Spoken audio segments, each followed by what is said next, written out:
10033 kelas Ekonomi Syariah 4B. Baiklah, di sini saya akan menjelaskan mengenai materi. Yang pertama yaitu definisi manajemen keuangan dan manajemen keuangan syariah. Yang kedua, pentingnya manajemen keuangan. Yang ketiga, tanggung jawab manajer keuangan. Yang keempat, fungsi keuangan. Yang kelima, tujuan perusahaan. Yang keenam, masalah keagenan. Dan yang terakhir, prinsip keuangan. Baiklah, langsung saja materi pertama. Definisi manajemen keuangan dan manajemen keuangan syariah. Manajemen keuangan merupakan segala aktivitas perusahaan yang berkaitan dengan usaha untuk mendapatkan pendanaan yang diperlukan dengan biaya minimal dan syarat-syarat yang paling menguntungkan, serta usaha untuk menggunakan dana tersebut seefisien mungkin. Selain itu, kegiatan manajemen ini juga bertujuan untuk mengelola dana maupun aset-aset yang dimiliki perusahaan untuk dimanfaatkan pada hal-hal kegiatan yang membantu tercapainya tujuan utama perusahaan atau profit.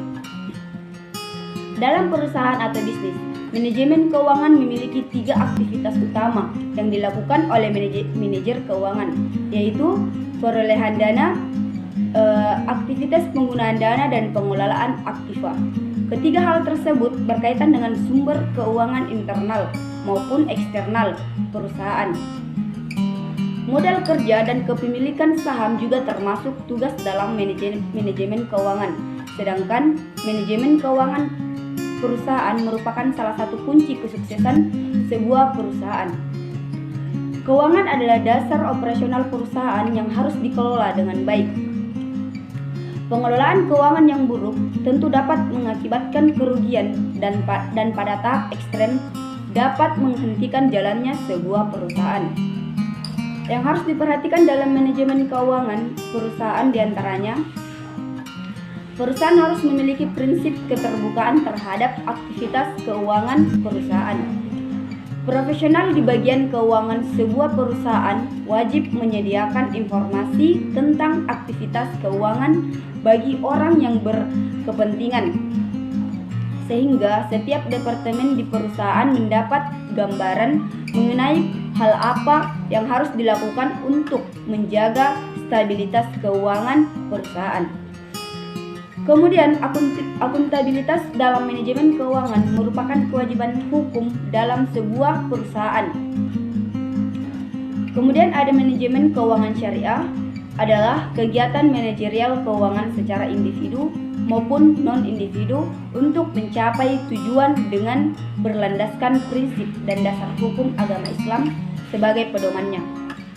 Prinsip dan dasar hukum ini tidak hanya diaplikasikan pada sistem, tetapi juga berlaku pada lembaga penyelenggaraan keuangan, termasuk produk yang ditawarkan.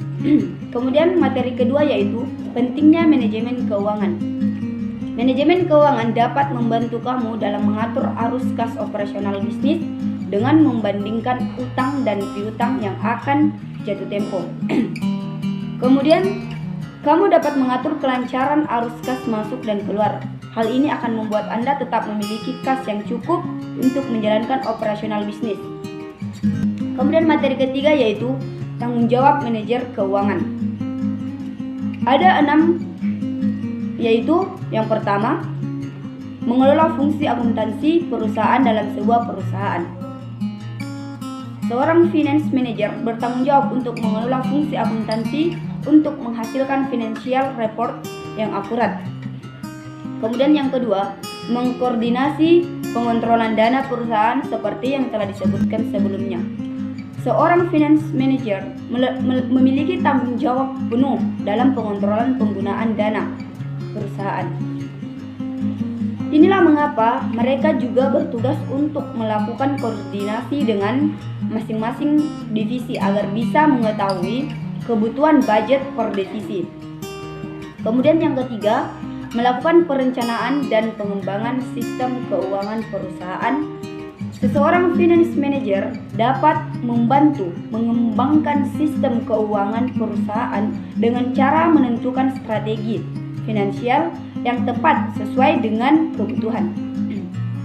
Kemudian yang keempat, mengontrol jalannya efisiensi kerja perusahaan, tanggung jawab selanjutnya bagi seseorang manajer keuangan adalah memastikan kinerja perusahaan berjalan dengan efisien dengan budget yang tidak membengkak. Kemudian yang kelima, mengelola pajak perusahaan. Karena divisi ini mengatur segala hal di bidang keuangan, maka menjaga pengelolaan pajak perusahaan juga menjadi salah satu tanggung jawab mereka. Jangan sampai pembengkakan terjadi hanya karena pembayaran denda pajak yang dibebankan. Kemudian yang terakhir, mengelola arus kas. Utang dan piutang. Beberapa tanggung jawab yang terakhir adalah mengelola arus kas agar tidak sampai mengalami kerugian, memastikan arus utang tidak membengkak, serta menjaga keuangan perusahaan supaya tidak dihutang secara berlebihan. Kemudian materi keempat, fungsi keuangan. Fungsi keuangan salah satu hal yang perlu diketahui sebelum pembahasan mengenai manajemen keuangan adalah fungsi keuangan terlebih dahulu. Fungsi keuangan dalam sebuah organisasi diantaranya yakni sebagai berikut. Yang pertama, kegiatan operasional. Fungsi keuangan yang pertama yakni tentu untuk membiayai kebutuhan dan kegiatan operasional. Suatu organisasi atau perusahaan didirikan dengan tujuan yang sama, baik profit ataupun non-profit. Sebuah organisasi tentu melakukan serangkaian kegiatan tertentu untuk mencapai tujuan bersama yang telah ditetapkan. Maka dari itu, kegiatan operasional merupakan suatu hal yang tak dapat dipungkiri dari berdirinya suatu organisasi. Kemudian, yang kedua, menampung laba bagi perusahaan profit. Fungsi keuangan yang kedua yakni sebagai wadah untuk menampung laba atau keuntungan. Dengan adanya keuangan, maka kemajuan perusahaan organisasi dapat diamati dengan baik. Kondisi keuangan pun secara tak langsung juga dapat memengaruhi proses pengambilan keputusan. Saat keputusan telah ditetapkan, biasanya hal tersebut dapat bersifat timbal balik dengan kondisi keuangan suatu organisasi. Kemudian yang ketiga, suplai persediaan barang. Selain itu, fungsi keuangan yang ketiga yakni untuk membiayai pembelian suplai persediaan barang. Bagi setiap organisasi, suplai barang menjadi penting untuk dilakukan. Baik peralatan kantor hingga bahan baku suatu produk yang dikomersilkan nantinya, sehingga keuangan pun tidak dapat dipisahkan dari pengeluaran untuk membeli barang-barang. Kemudian yang keempat, pembayaran gaji pos keuangan yang tak kalah pentingnya yakni gaji karyawan. Bagi sebuah organisasi profit, gaji karyawan harus dialokasikan setiap bulannya. Maka dari itu, fungsi keuangan yang selanjutnya yakni memastikan dana yang cukup untuk membiayai gaji karyawan, sehingga organisasi akan terus terjaga keberlangsungannya. Kemudian yang kelima ada pembayaran bunga pinjaman bagi suatu organisasi. Pinjaman modal atau dana merupakan suatu hal yang wajar. Hal ini pun membuat organisasi perlu mengalokasikan dana secara khusus untuk melakukan pembiayaan terhadap pinjaman beserta hubungannya. Oleh karena itu, fungsi keuangan yang kelima yakni memastikan sumber dana tercukupi untuk dilakukannya pembayaran pinjaman beserta bunganya. Kemudian yang keenam, ada pembayaran dividen atau saham.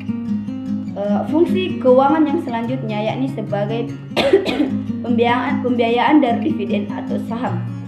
Bagi suatu organisasi profit, peran investor bagi keberlangsungan usaha merupakan salah satu hal yang penting. Pada waktu tertentu, para investor yang turut memberikan dana juga diberi dividen, maka fungsi keuangan tak jauh dari seputaran hak dari para investor untuk dipenuhi. Kemudian yang ketujuh ada pembayaran berbagai kebutuhan. Selain itu, fungsi keuangan yang terakhir yakni sebagai alat pembayaran berbagai kebutuhan lainnya. Bagi suatu organisasi tak jarang terdapat berbagai keperluan mendesak yang perlu untuk dipenuhi dengan segera. Nah, Fungsi keuangan di sini begitu penting untuk menunjang keberlangsungan suatu organisasi. Bagian keuangan dalam organisasi pun perlu untuk mengalokasikan pos tersebut. Selanjutnya, tujuan perusahaan. Perusahaan harus dilakukan dengan serius. Misi dan visi perusahaan harus dirumuskan sependek mungkin dengan spesifikasi yang jelas sehingga setiap orang akan selalu mengingatnya. Tujuan perusahaan juga berisikan tentang komitmen beserta risikonya. Tujuan juga untuk menggambarkan arahan bagi perusahaan secara jelas dalam merumuskannya. Tujuan harus memberikan ukuran yang lebih spesifik. Kemudian, materi selanjutnya masalah keagenan. Masalah keagenan adalah masalah yang mungkin timbul antara pemegang saham dengan manajemen. Masalah keagenan biasanya terjadi ketika ada konflik kepentingan dalam hal kebijakan yang harus dilakukan di dalam sebuah hubungan keagenan. Keadaan ini dapat terjadi pada perusahaan dengan kepemilikan saham manajerial.